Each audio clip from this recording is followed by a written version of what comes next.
Hi, my name is Keira Forsythe and today I'm going to answer questions that you've always wanted to ask an amputee but never felt like you could.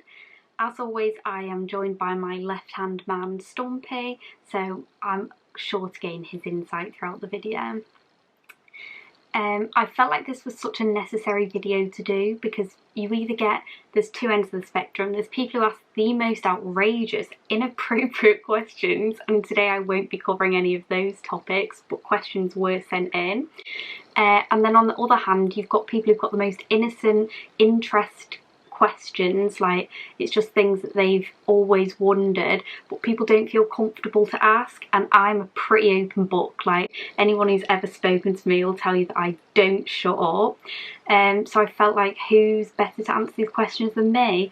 It's obviously from my point of view. I've only been an amputee for just under 2 years now, so some people might be less open, some people might have completely different views, and that's fine.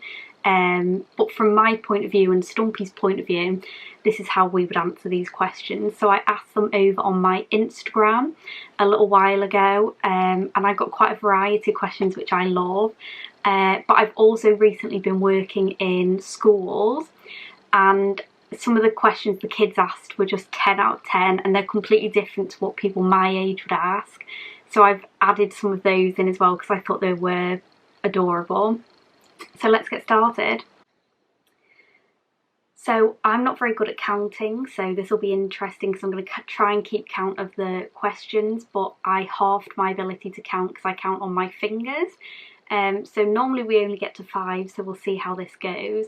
But the first question, and I think it's a question I get all the time, especially from people who are older than me, is why do I call my arm Stumpy? Because obviously you don't normally name your limbs. Like, this isn't Sandra, it's just my right arm.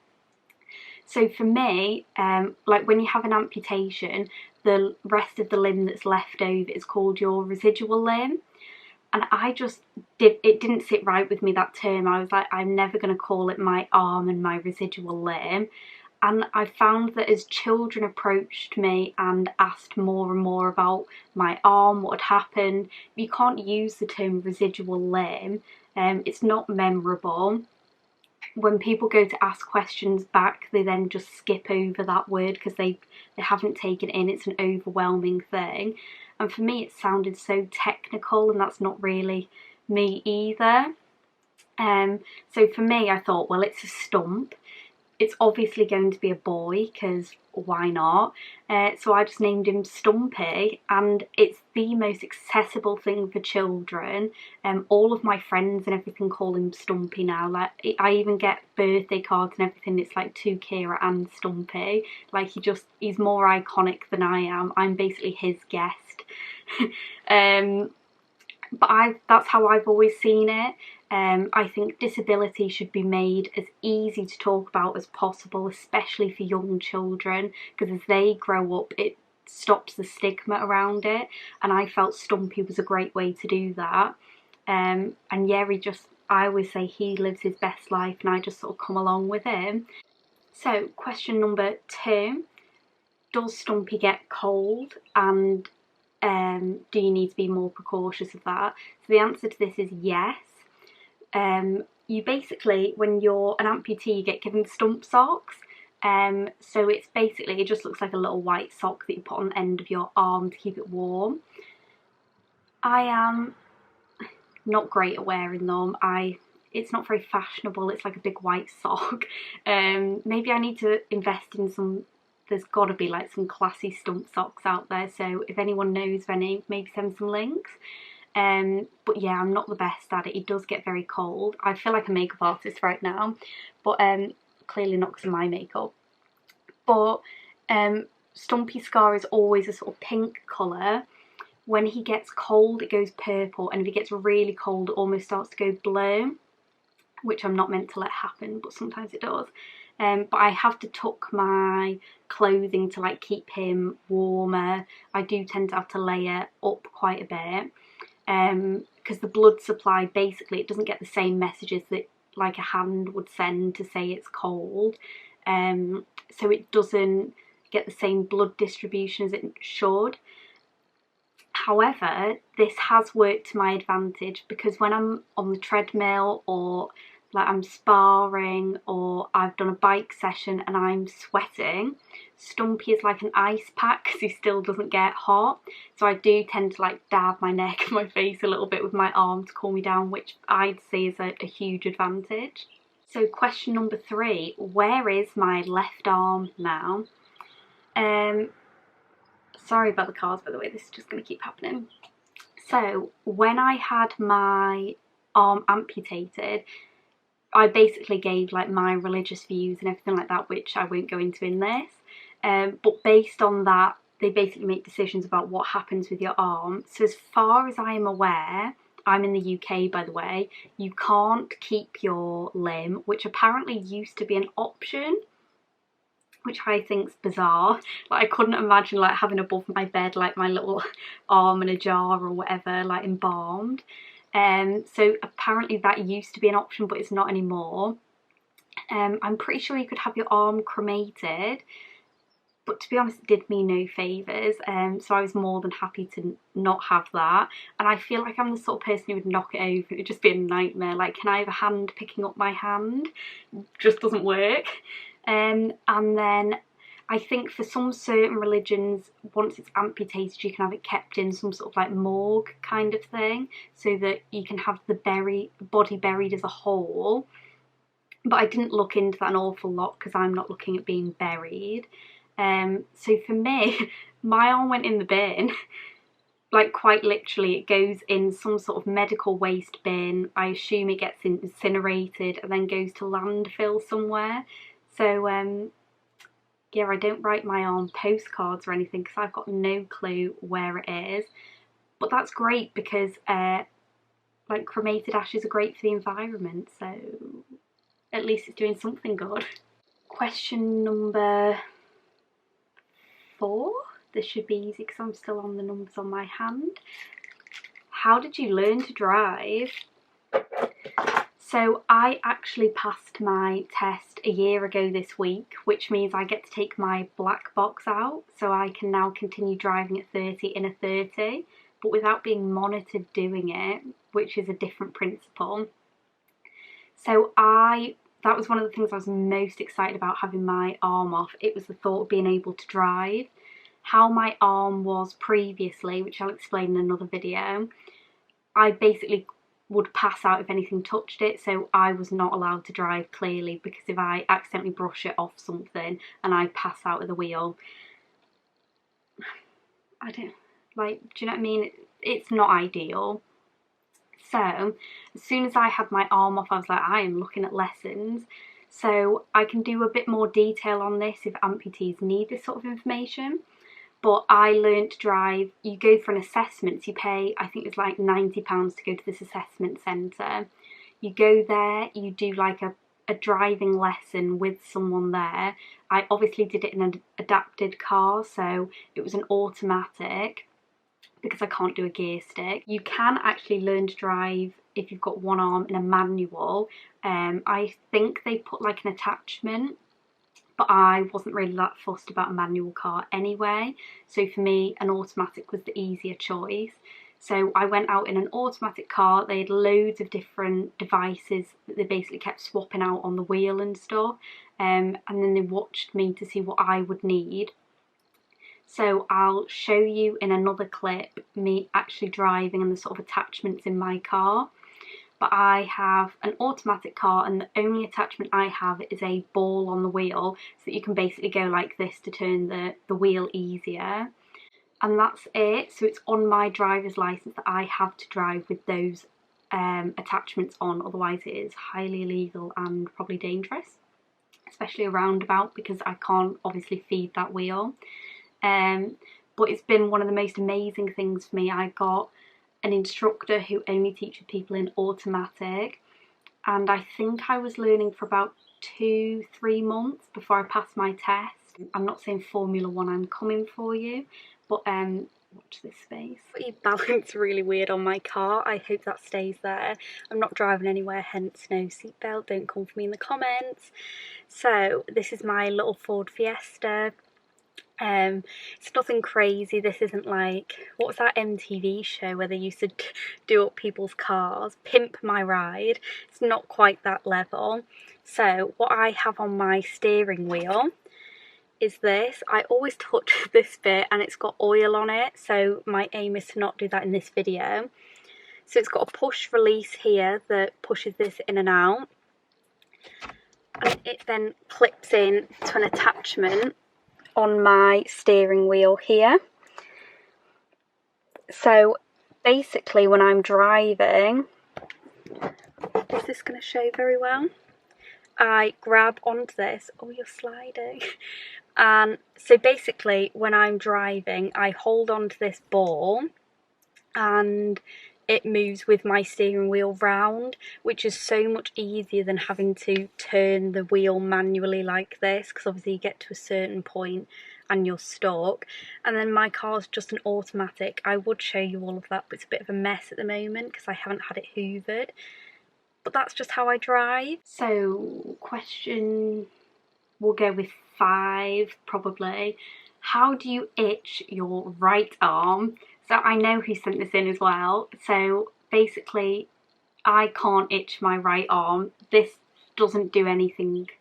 But I do obviously get an itchy arm just like everyone else does.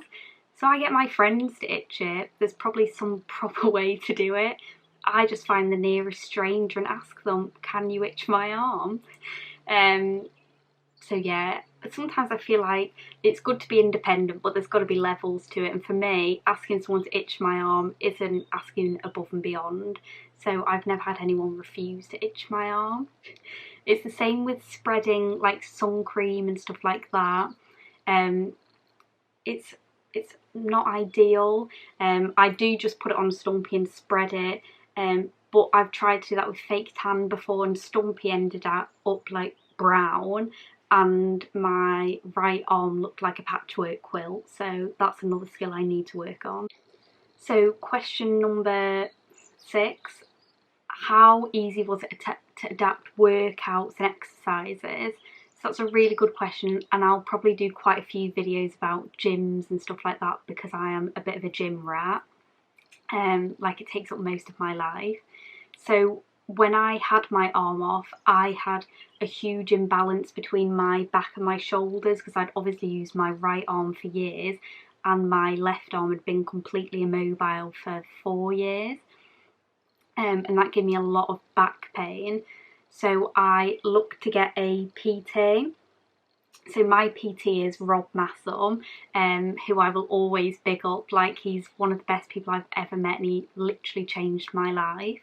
So I saw him as a PT and he straight away was like researching it loads. And yeah, banded exercises are amazing for amputees. If you obviously can't hold a weight in that limb or arm, banded, like using resistance bands for shoulder exercise and things like that, just meant so many more exercises became available to me that I didn't think would be. And then aside from adapting current things, I do actually have a prosthetic arm for weightlifting. I'll do a video about prosthetic limbs. At the moment I can't show you because my old one's currently at my prosthetic centre because I'm having a new socket made and I'm having a different colour for this arm, so I'm quite excited for that. I'm going to have a rainbow of arms. But it basically has a clamp at the end of it which I can attach to the bar, so it lets me do exercises like deadlifts, which I wouldn't be able to do otherwise, and farmers carries. And I've also just ordered, or my parents have just ordered me, an adaptive strap that goes around my chest and it'll attach to the bar as well. So sometimes my prosthetic slips a little bit because I've only actually got a very short arm. Size doesn't matter then. And this will basically attach and it will take some of the weight off while still being symmetrical. One of the big things when you're an amputee about exercising is trying to make it as symmetrical as possible to avoid injury.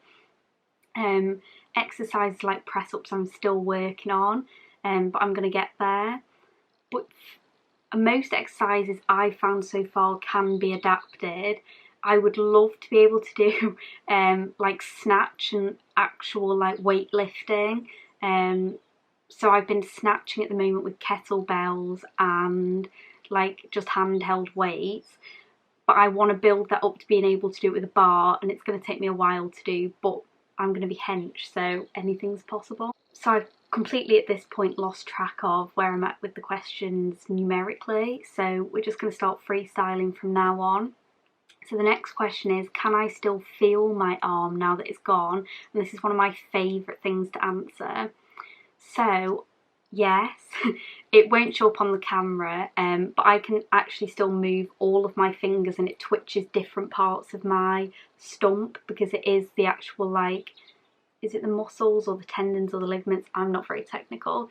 They still all work with my nerves, and it's obviously still attached to my brain, so I can move them all. So I can't do like crazy movements, but I can move all of my fingers. Sometimes they twitch by themselves, and that's quite strange because it was like the other night, my little finger on that side basically felt like it was doing this for about 3 hours, and sometimes it feels like my fingers are bending in ways that they actually can't bend anyway. But yeah, I can feel my wrist and my hand constantly. It's not uncomfortable for me. For some amputees it is.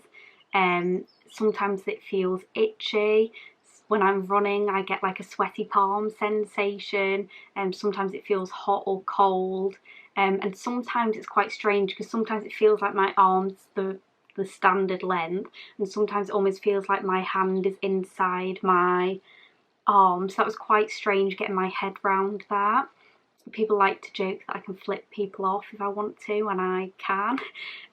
So do you know what I mean? You've got to take a win when you can. The next question, and I got this so many times, and I get asked this by most of the women I meet, and some men actually, but I think that's for different reasons. How do you put a bra on? And I'm going to show this. I don't know. I don't know if it's is it PG to show putting a bra on? I assume so. I'm not taking my top off, clearly. No one get excited. So 90% of the time I wear a sports bra anyway, and obviously that's just a pull over your head sort of thing. So I've actually had to find a bra in order to do this, because during lockdown, who is wearing a bra? Not I. So yeah, I'll show you how I do that now. So here is something that I never thought I'd be doing on the internet. Mum and Dad, I hope you're proud of me. This is how I put a bra on. This is the ugliest bra I could find, and it's also strapless. When I say I don't own bras, I literally mean it.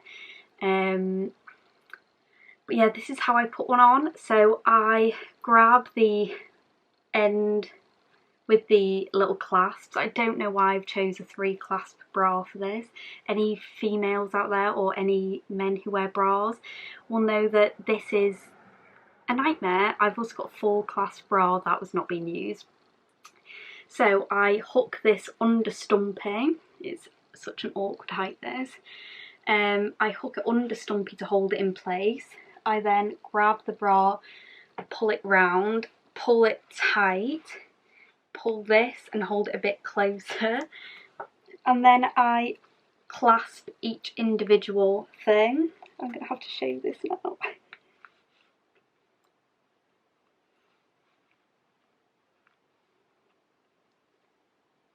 Yeah, it's not the sexiest thing, by the way, so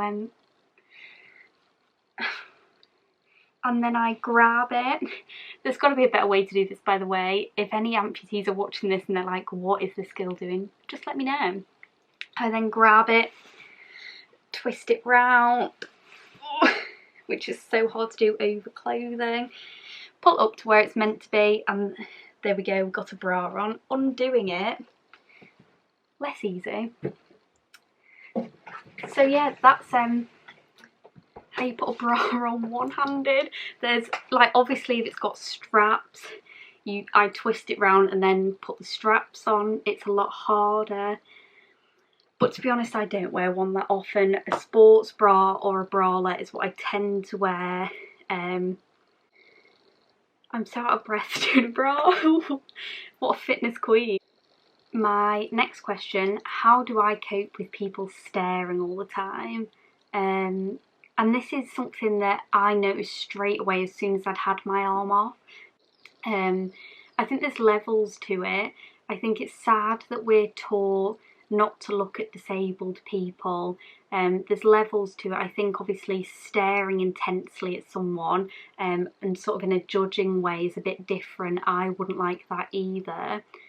But I think sometimes it's quite sad that you see children looking out of curiosity and parents sort of pull them away. And I think it sort of creates a negative stigma around it. I'd prefer for a child to come over and literally ask me whatever question pops into their head. Children's questions I think are beautiful because there's no sort of malice behind any of it. And I think the longer you go in life thinking you can't ask questions or you're not allowed to look out of curiosity, the more that when you become an adult it becomes this different thing. So I don't really mind people looking at my arm, but like children looking or people looking out of curiosity, if people look and then they smile, I've got no issues with whatsoever. I think Stumpy is a 10 out of 10. So I would probably look too. So this sort of relates to a question I had before. Do I ever forget that I'm missing a limb and go to use it? So the answer is yes. In work, I stack shelves, and the amount of times I've dropped a ready meal or something and I've gone to catch it, and there's been a split second where I'm like, why didn't I catch that? And then I realise going like this, yeah, that ain't gonna work.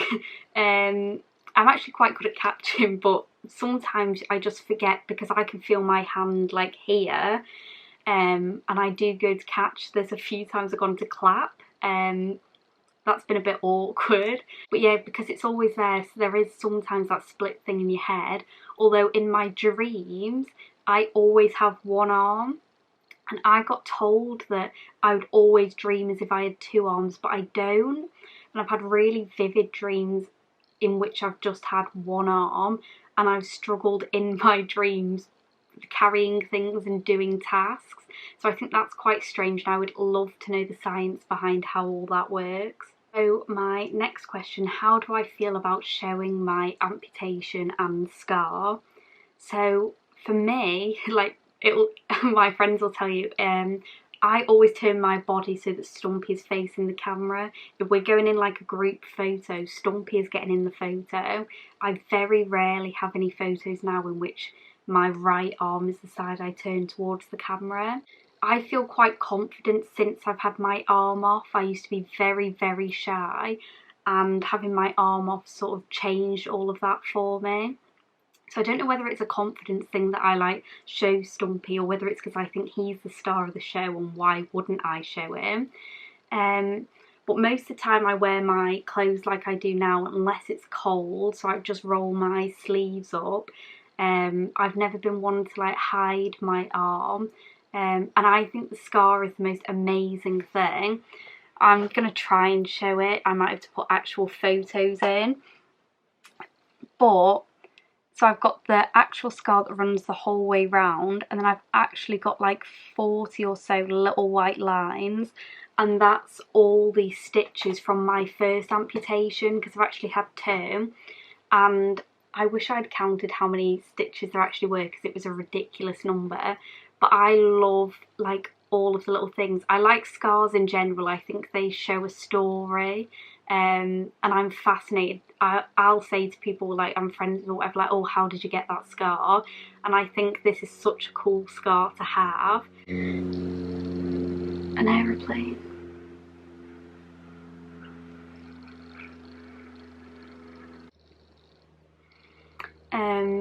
So yeah, I quite like the scar in general. I would love to have a really like scary or interesting story to go with it, like, oh, it's a shark bite, but it wasn't.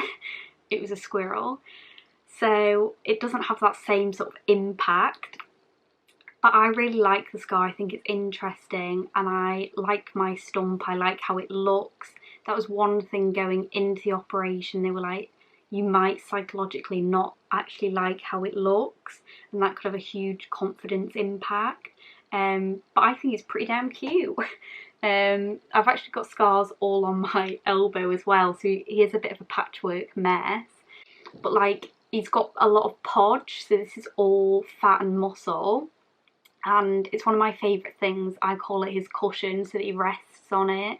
And I let people feel that all the time because it's so unusual. You can feel the two ends of the bones here, which again, when are you ever going to do that?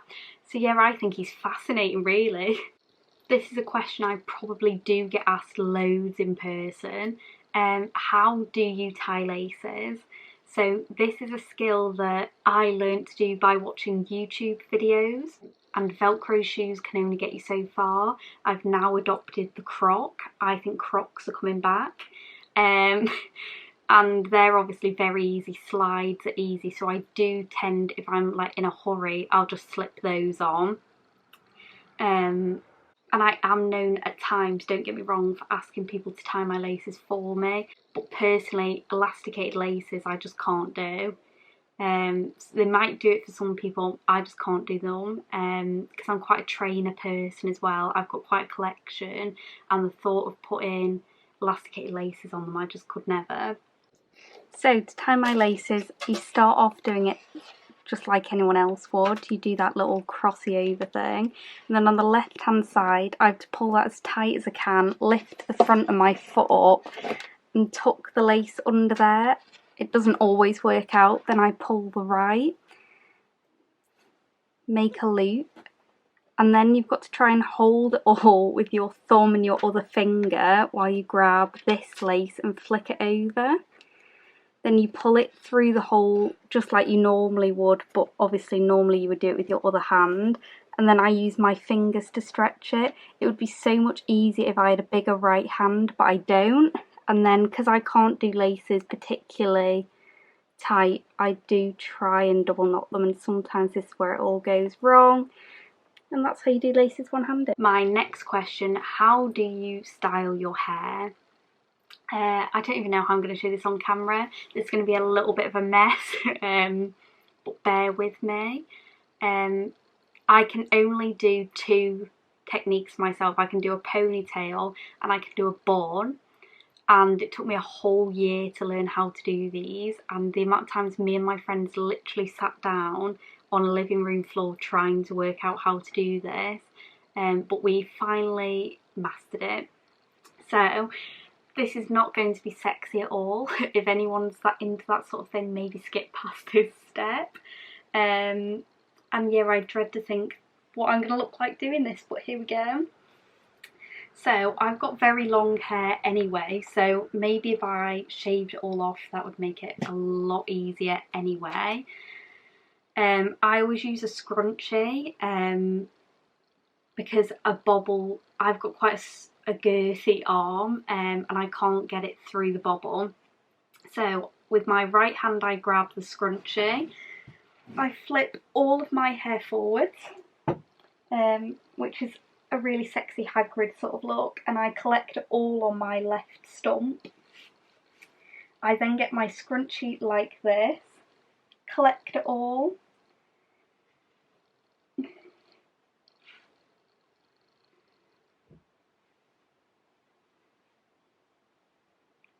and then we flip it up to have a look. It's never 10 out of 10 perfect. If someone else does it for me, it's normally a lot better, but that's alright. So I flip it back round, and then see how my hand is now, I grip it the other way. So I pull the scrunchie over my fingers and gather my hair like this. So as you can see, my hand, like my thumb and my little finger and my, is that your index finger? Are there, and the scrunchie's here. So I then use my stump to pull the scrunchie over my fingers, and then I can use my fingers to stretch the scrunchie over Stumpy. I then pull my ridiculous amount of hair through and I tuck it under my chin. I twist the bobble with my right hand and then flip my hair forwards again to sort of grab it in that hand. And then now that I've gathered it again, I do the exact same. I roll the bobble over, I place Stumpy on it to sort of hold it in place while I pull my hair through. And then I sort of faff about with it for a bit to pull it a bit tighter. And yeah, that's it, done. And then if I was going to do a bun, I would do the exact same, and then I would twist it and then hold it with Stumpy and then pin it. So that was probably the least sexy thing I will ever put on the internet. My next question is, what skills are you most proud or pleased you learnt to do? And one of them, although I never really do it that often, is swimming. So I went on holiday with my sister and one of my best friends, and I was quite nervous really because I hadn't swam in about 7 years, if not longer. So the first day we actually went down really early. I had a Peppa Pig armband. Why am I single? And I hopped in the pool without the armband at first. I loved it. There was, like, I can't even put into words how proud of myself I was. I looked like an absolute mess, like a floundering fish, and I loved every second of it. This next question I really love, and it's, is there any skills now that you struggle to do that you used to do effortlessly, and how does that sort of affect you? And this is something that took a while to get used to. I've been in the position, like, I will always ask for help, but I've been in the position where I've cooked bits and pieces of food, and at the very last stage I couldn't open the sauce jar or whatever, and I've walked to neighbours' houses or driven to friends' houses to get a jar opened for me. My stomach's gonna rumble because I'm cutting. Got this.